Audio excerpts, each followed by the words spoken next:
என்னது முட்டை பழமா? கேட்கவே வித்தியாசமாக இருக்குல்ல. ஒரு வேளை முட்டையிலேருந்து கிடைக்கிற பழமாக இருக்குமோ? அப்படி மட்டும் நினச்சிடாதீங்க. இந்த முட்டை பழம் இருக்கிறது நிறையா பேருக்கு தெரியாது.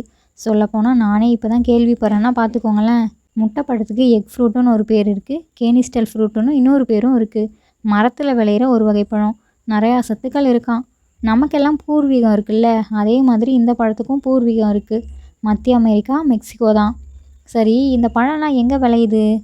ஆசியா, இலங்கை, பிலிப்பைன்ஸ், வியட்நாம், இந்தோனேஷியா, தைவான் போன்ற வெப்பமான பகுதிகளில் தான் இதை பயிரிடுறாங்களாம்.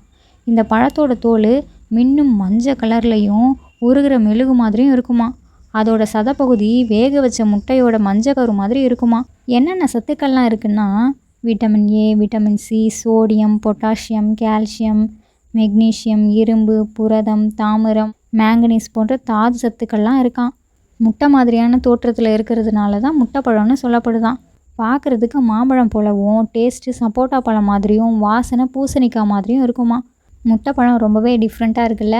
இது மாதிரி இன்ட்ரெஸ்டிங்கான வீடியோவெல்லாம் பார்க்கணுமா, நம்மளோட சேனலை சப்ஸ்கிரைப் பண்ணுங்கள், ஃபாலோ பண்ணுங்கள். இந்த வீடியோ பிடிச்சிருந்தா லைக் அண்ட் ஷேர் பண்ணுங்கள். இதோட அடுத்த வீடியோவில் பார்க்கலாம். ஓகே, பாய்.